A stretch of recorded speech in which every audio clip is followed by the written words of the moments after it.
BNP গুজরাটের কসাই মোদিরে আনতে চাইছিল শপথের অনুষ্ঠানে। কি খায়েজ আবার চালাকি করিছে, কইছে আমরা সার্কের সব রাষ্ট্রপ্রধানরে ডাকিছি, পাকিস্তানরেও ডাকিছি, মানে ব্যালেন্স করিচ্ছে পাকিস্তান ইন্ডিয়া। হ্যাঁ, মোদি যদি কাটাল রানীকে সঙ্গে করে নিয়ে আসলো নিহিনি, আমরা কেউ মাইন্ড করলাম না। নি একা একা মোদি আসলে ওই দিনই বিক্ষোভ দেওয়া শুরু হইতো তারেক রহমানের প্রধানমন্ত্রিত্ব।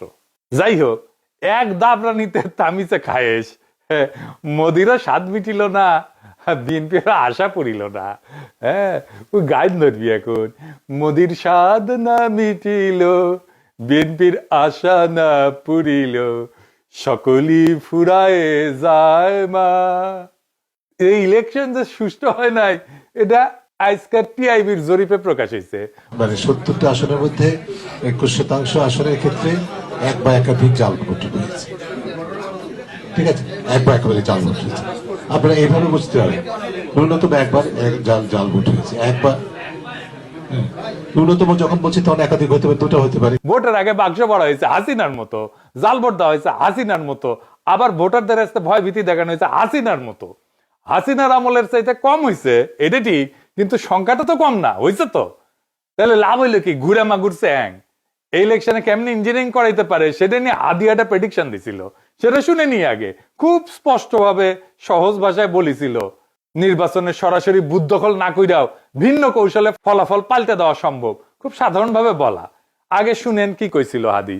এবার যেহেতু আমলারা সিল মারতে পারবেন না, আপনারা দেখেন এই মানে আমার হয় কি, আমরা যখন সিডাপের মতো একটা ভারী ভেন্যুতে কথা বলি তখন এত থিসিস অ্যান্টিথিসিস সিনথিসিস এরকম বলি যেগুলো জনগণ কানেক্ট করতে পারে কম। হিসেবটা খুব সোজা হলো যে এই প্রত্যেকটা কেন্দ্রে, একটা কেন্দ্রে মিনিমাম 10টা বুথ থাকে।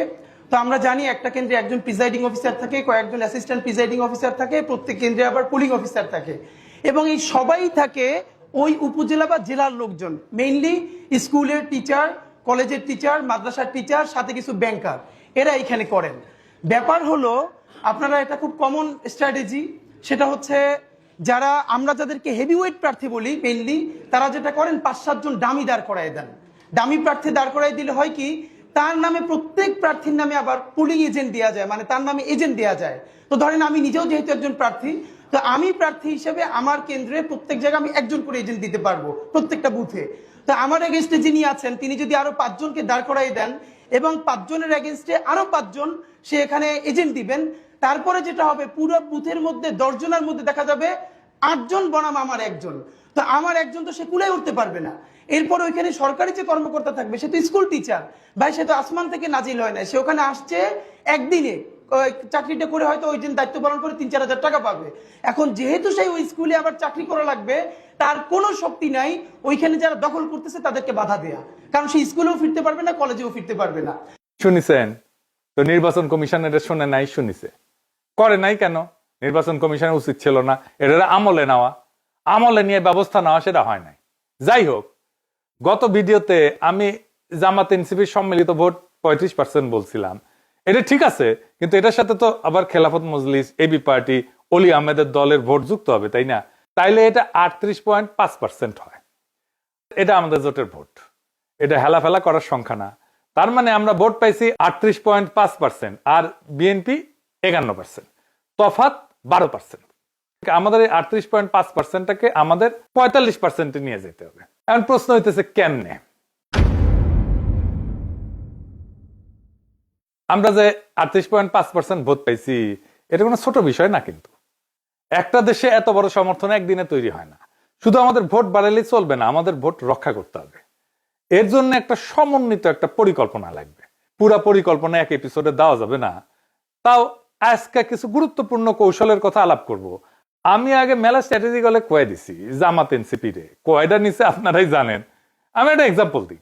আমি কইছিলাম পাড়ায় মহল্লায় চাঁদাবাজি প্রতিরোধ কমিটি তৈরি করতে।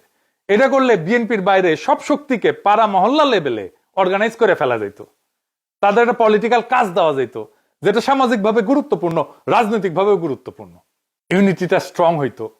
তারা জানতো কে কোথায় চাঁদাবাজি করে, তারা জানতো কার কোথায় শক্তি, তাদের নিজেদের কোথায় শক্তি। এটাই নির্বাচনী ইউনিট হিসেবে কাজ করতে পারতো। পাত্তাই দেয় নাই, কানেও তুলে নাই। চাঁদাবাজিকে একটা ন্যাশনাল পলিটিক্যাল ইস্যু বানায় ফেলা যাইতো, করে নাই। হ্যাঁ, করেন না, কিন্তু আমি তারপরেও কয়া যাই, কারণ হইতেছে কি যে এটা তো অনেকে শুনবে, জানবে যে এটা একটা পথ ছিল, রাস্তা ছিল। অনেকে কইতে পারেন আপনি কয়া দিতেছেন কেন, সবাই তো জানা যাবে স্ট্র্যাটেজি, সবাই জানা গেলে অসুবিধা নাই। আমি এমন ভাবে বলি স্ট্র্যাটেজি, আমার তো কোনো গোপন স্ট্র্যাটেজি নাই, আমি তো কোনো দল করি না যে দলের ফোরামে যায় কইব। আর এইভাবে বলা ছাড়া সেই জন্য আমার কোনো উপায়ও নাই। আর যে কৌশলে বলবো তা চাইলেও প্রতিপক্ষ ব্যবহার করতে পারবে না। মানে আমি যদি বলি আমি একটা ম্যান্ডোলিন বেজে ভোট চামু, এটা সবাই পারবি? হ্যাঁ, পারবি না। আমি যে এককালে ম্যান্ডোলিন বাজালাম তা জানেন না, জানেন না? ও তাই নাকি? আচ্ছা দেখেন,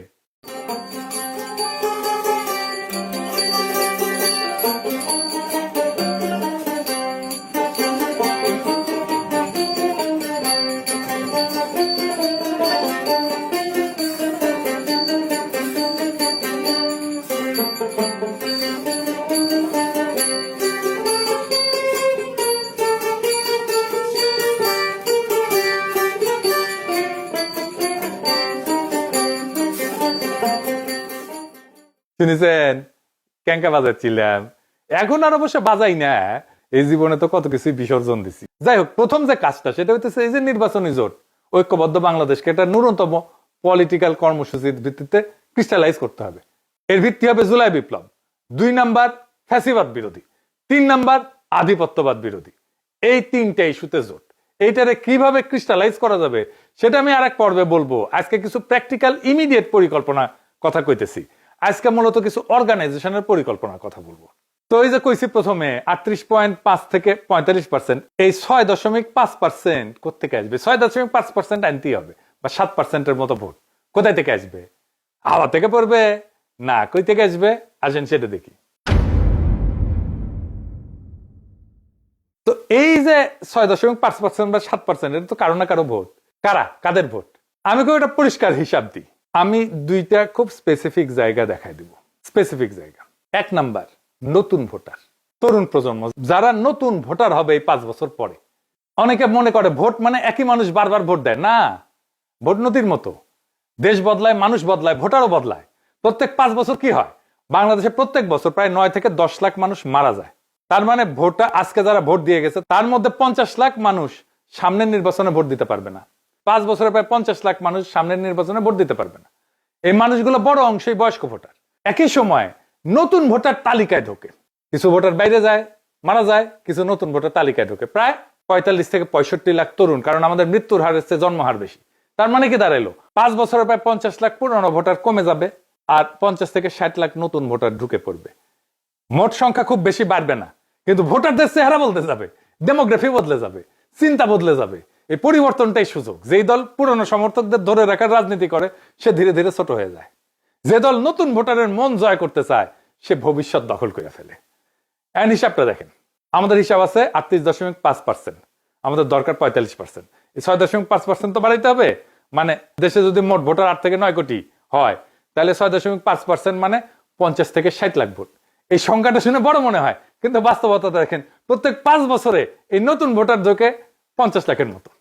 তার মানে নতুন ভোটারদের বড় অংশটাকে যদি আমরা ধরতে পারি, 6.5% পাওয়া এটা অসম্ভব না।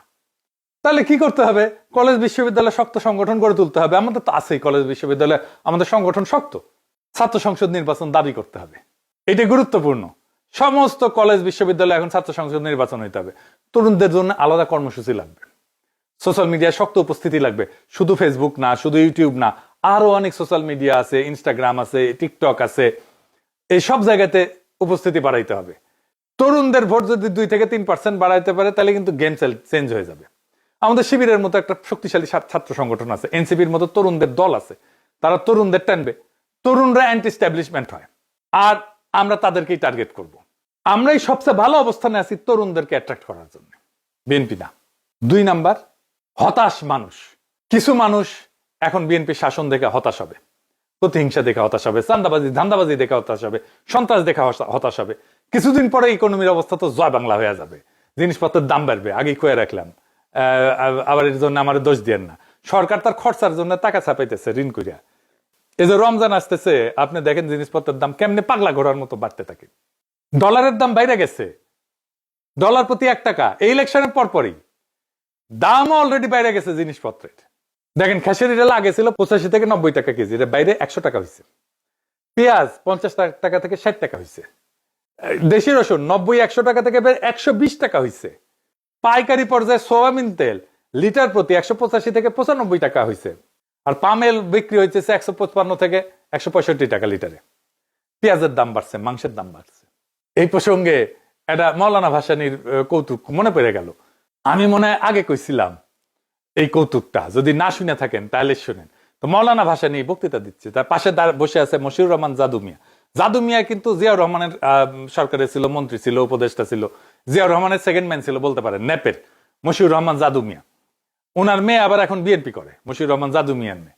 তো মৌলানা ভাসানী বক্তৃতা দিতেছে, জ্বালাময়ী বক্তৃতা দিতেছে, চালের দাম বাড়ছে, তেলের দাম বাড়ছে, ডাইলের দাম বাড়ছে, মদের দাম বাড়ছে কিনা কইবার পারব না, জাদু মিয়া কইবার পারবো, বুঝছাও? মানে জাদু মিয়া নাকি ছিল আর কি হিসেবার প্রচুর একটা সিস্টেমের মধ্যে বেস্ট অফ বেস্ট ছিল আর কি, জানা যায়। ও আচ্ছা আচ্ছা, আর একটা কথা কয়ে রাখি আপনাদের, যারা শেয়ার মার্কেটে বিনিয়োগ টিনিয়োগ করেন তাদের কই করেন নাকি অনেকে, হ্যাঁ, এটা বুদ্ধি শিখে দেবো, টেকা টেকা কলে পাইবেন, হ্যাঁ, লাভ করতে চান যদি আমি কয়ে দিই, তবে কন্ডিশন আছে, আমার কলে 10% দেওয়া লাগবে, বুঝছাও? লাভের 2 ভাবে লাভ করতে পারবেন। ইলেকশনের পরে যে দল জিতে তাদের সাথে রিলেটেড কোম্পানিগুলোর শেয়ারের দাম ইউজুয়ালি বাড়ে। এখন বাড়বি, আপনি খুঁজে দেখেন, যেমন ধরেন ঢাকা ব্যাংক বাড়বি, ন্যাশনাল ব্যাংক বাড়বি, মুন্নু গ্রুপের বাড়বি, আরো কি কি আছে খুঁজে দেখেন, এইগুলা শেয়ারের দাম দাই করে বাড়বি কয়েকদিন। হ্যাঁ, শেয়ার থাকলে, এদের শেয়ার থাকলে বেঁচে দেন, ক্যাশ করে ফেলেন। আর জামাতের কোম্পানিগুলোর শেয়ার কমবি, দাই করে কমবি। কি আছে? ইসলামী ব্যাংক আছে, ইবনে সিনা আছে, এইগুলো আর কি কি বা আছে দেখেন, খুঁজে দেখেন আর কি, দাই করে কমবে। আপনি শেয়ার মার্কেটে যাই খোঁজ নেন, আমার কথা সত্য কিনা আমি না দেখেই কইলাম। তো যেগুলো কমবি সেগুলো শেয়ার এখন কিনে রাখবেন, জামাতের কোম্পানিগুলো শেয়ার, ইসলামী ব্যাংকের, ইবনে সিনা শেয়ার। বিএনপি কোম্পানি এই যে বেরিয়েছে, এটা বেশি দিন থাকবে না। জামাতের কোম্পানিগুলো কমাও বেশি দিন থাকবে না। মাঝখান থেকে আপনার লাভ, আমার কমিশন কলে দিয়েন কলে, বেশি না 10%। আর কারা হতাশ হবে? ক্ষুদ্র ব্যবসায়ী, হকার, দোকানদার, এদের উপরে প্রথম চাঁদাবাজেরা টার্গেট করে। এরা বিরক্ত, বিব্রত অবস্থায় থাকে, অসহায় অবস্থায় থাকে। এদের মধ্যে সংগঠন এবং প্রচারণা তৈরি করতে হবে, তাহলে দেখবেন আপনি দ্রুত জনমতকে অর্গানাইজ করে ফেলতে পারছেন। এবার আসেন আলাপ করি কিছু জায়গায় সংগঠন নাই, যেখানে সংগঠন করা নিয়ে এটা খুব জরুরি জায়গা। 1 নাম্বার, গার্মেন্টস শ্রমিক ইউনিয়ন করতে হবে। যত জায়গায় শ্রমিক আছে সবগুলো জায়গায় শ্রমিক ইউনিয়ন, ট্রেড ইউনিয়ন করতে দিতে হবে। এটি নিয়ে সরকারের সাথে বার্গেন করতে হবে। এটা শ্রমিকদের অধিকার, এটা সাংবিধানিক অধিকার। আমার সংবিধান স্বীকৃত, বাংলাদেশের আইনে স্বীকৃত, আন্তর্জাতিক আইনে স্বীকৃত। এমনকি গার্মেন্টস বায়ার যারা আমরা যে সমস্ত দেশে রপ্তানি করি, সেখানেও আমাদের শ্রমিকদের অধিকার সম্পর্কে একটা পজিটিভ, ইতিবাচক ধারণা জন্মাবে। শ্রমিকদের বার্গেন করা, কালেকটিভ বার্গেনিং এজেন্ট হওয়া, এইটা আন্তর্জাতিকভাবে স্বীকৃত একটা অধিকার। আমাদের শ্রমিকদের এই অধিকার দিতে হবে। এটা নিয়ে সরকারের সাথে বার্গেন করতে হবে। দরিদ্র মানুষেরা যত বেশি সংগঠিত হবে, তত আমরা শক্তিশালী হব, তত এই এলিট রাষ্ট্র আমাদের কাছে নত হবে। যে সমস্ত শ্রমিক ইউনিয়ন লুটেরাদের কবলে আছে, তাদের সেই লুটেরা নেতৃত্বকে উৎখাত করতে হবে। যেমন ধরেন শাহজাহান খান, সে ছিল বাস শ্রমিকদের নেতা। বিএনপির নজরুল ইসলাম, সেও কিন্তু শ্রমিকদের নেতা, কিন্তু উনি কিসের শ্রমিক বলেন? এই সমস্ত নেতা রাখা যাবে না, শ্রমিকদের নেতা হইতে হবে শ্রমিককে।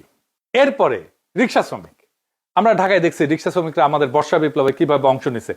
ওই যে সুজন যে স্যালুট দিছিল রিক্সার উপরে দাঁড়ায়, সেও তো রিক্সা শ্রমিক, তাই না? এমন একটা পলিটিক্যালি চার্জড ক্লাস তাদের এই বিপ্লবের পরে কেউ সংগঠিত করার কাজ করলো না। এমনই বেকুব বাংলাদেশের রাজনৈতিক দলগুলা। আমি দেশে থাকলে ঢাকার রিক্সাওয়ালাদের প্রথম অর্গানাইজ করতাম, তাদের মহাসমাবেশ করতাম, সম্মেলন করতাম, তাদের একটা রাজনৈতিক শক্তি হিসেবে গড়ে তুলতাম। রিক্সা দিয়ে আপনি মেসেজ ছড়াইতে পারবেন দ্রুত। রিক্সা পলিটিক্যাল ভেহিকল বাংলাদেশের জন্য। আর ঢাকা শহরের রিক্সা সংগঠন, হকারদের সংগঠন, ক্ষুদ্র ব্যবসায়ীদের সংগঠন আপনার হাতে থাকলে আপনি ঢাকার রাজা। দাবরানি দিয়া চান্দাবাজ, ধান্দাবাজদের উড়াই দিতে পারবেন। সরকার কাঁদবে। এই রিক্সাওয়ালা দিয়ে কি করা যায়? এটা অনেকভাবে কাজ করা যায়, শুধু পলিটিক্যালি না। আমি বলি, আমি মার্কেটিং এ, বিজনেসেও কাজ করেছি। মজার একটা গল্প আছে, শুনবেন? আজ বলি, আসেন শুনে। আপনাদেরকে জানা আছে কিনা যে আমি কলে দরবেশ বাবার বেক্সিমকো ফার্মায় কাজ করেছি, জানেন? ওইখানে আমার মাহমুদ ভাইয়ের সাথে পরিচয়, মাহমুদুর রহমানের সাথে। তখন তিনি শাইনপুকুর সিরামিক্স এর এবং হাউজিং ছিল, ওটার এমডি। যাই হোক, এই বেক্সিমকোতে আমি আপনাদের পরিচিত বেশ কয়েকটা ব্র্যান্ড নিয়ে, আপনারা চেনেন, এই নামগুলো জানেন, ওষুধের ব্র্যান্ড কাজ করছি, প্রোডাক্ট ম্যানেজার ছিলাম। যেমন ধরেন নাপা, হ্যাঁ, এই নাপা নাম হইলো কেমনে জানেন? জানেন না? NAPA, প্যারাসিটামলের কেমিক্যাল নাম আছে। এন অ্যাসিটাইল প্যারা অ্যামাইনোফেনল, এই প্রথম অক্ষর নিয়ে নাপা, এন এর এন, অ্যাসিটাইলের এ, প্যারার পি, আর অ্যামাইনোফেনলের এ, এই দিয়ে নাপা। তারপরে অ্যারিস্টোভিট বি, অ্যারিস্টোভিট এম, ওইগুলো আমার প্রোডাক্ট ছিল। আর একটা প্রোডাক্ট ছিল, এখন হয়তো চলে, কিন্তু আমাদের সময় আমরা যখন ছিলাম প্রোডাক্ট ম্যানেজার, ওই সময় ওইটা নাম্বার 1 প্রোডাক্ট ছিল দেশের, শুধু ভ্যাকসিনকোর না, দেশের, আমাদের নিওসেপটিনার গ্যাস্ট্রিকের ওষুধ। এটার মার্কেটিং হয়েছে কেমনে জানেন? রিক্সা দিয়ে মার্কেটিং হয়েছে। কেমনে জানেন? ফার্মাসিউটিক্যাল কোম্পানির যে মেডিকেল রিপ্রেজেন্টেটিভ থাকে না, ওরা মোটরসাইকেল করে ডাক্তার ভিজিটার্স দেখেছেন না? ডাক্তারের চেম্বারের সামনে থায় ঠায় মোটরসাইকেল, হাসপাতালের সামনে থায় ঠায় মোটরসাইকেল, দেখেছেন না? তো ইনস্ট্রাকশন দেওয়া ছিল মেডিকেল রিপ্রেজেন্টেটিভদেরকে যে একদিন রিক্সা নিয়ে কাজ করতে হবে, মানে ডাক্তার ভিজিটে যাইতে হবে মোটরসাইকেল ছাড়া। আগে কলে দিন চুক্তিতে রিক্সা পাওয়া যেত, কিন্তু ওই সময় আমরা শর্ত দিছিলাম যে দিন চুক্তিতে রিক্সা যাওয়া যাবে না, সারাদিন আলাদা আলাদা রিক্সা নিতে হবে। রিক্সায় উঠা রিক্সাওয়ালার সাথে আলাপ জুড়তে হবে, কই খায়, কোথায় থাকে, কোথায় কোথায় যায়, খায় কোথায়, কখন খায়। তো আমাদের তো জাতীয় অসুখ 3টা, জানেন তো? জানেন না? 3টা জাতীয় অসুখ, গ্যাস্ট্রিক, আমাশা, কুরকুরানি।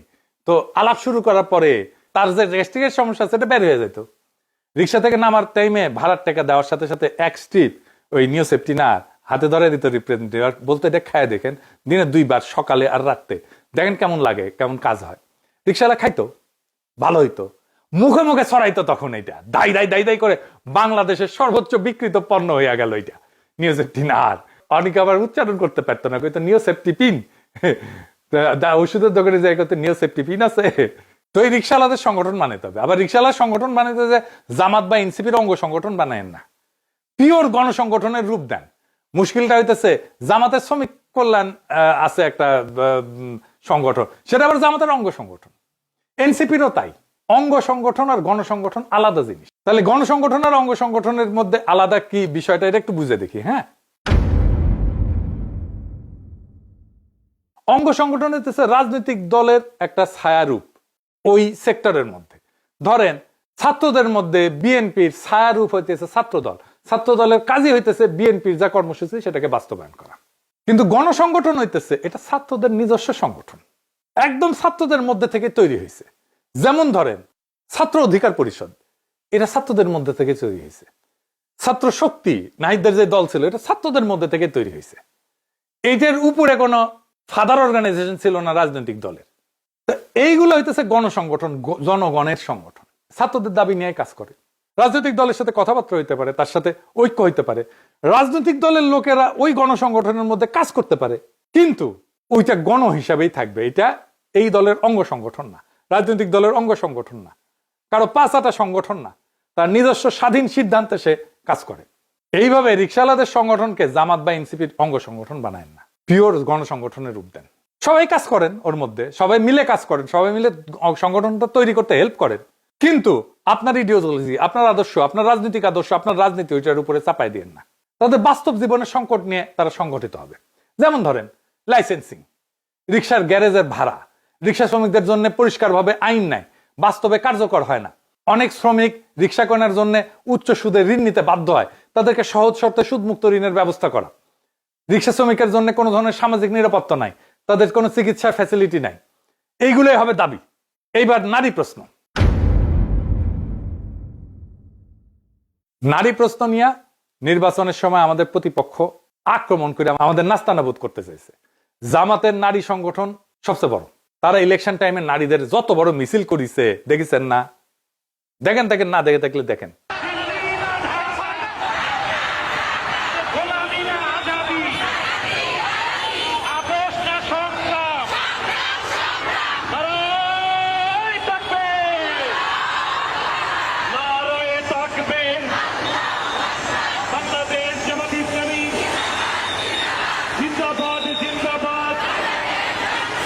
দেখেছেন বাংলাদেশের নারীদের অত বড় মিছিল কখনো হয় নাই। তাও হাতে গোনা কিছু তথাকথিত নারীবাদী, যাদের বাংলাদেশের মানুষ নারীবাদী বলে, তারা আমাদের দাবরানির উপরে রাখে। নারীবাদী কারা জানেন না?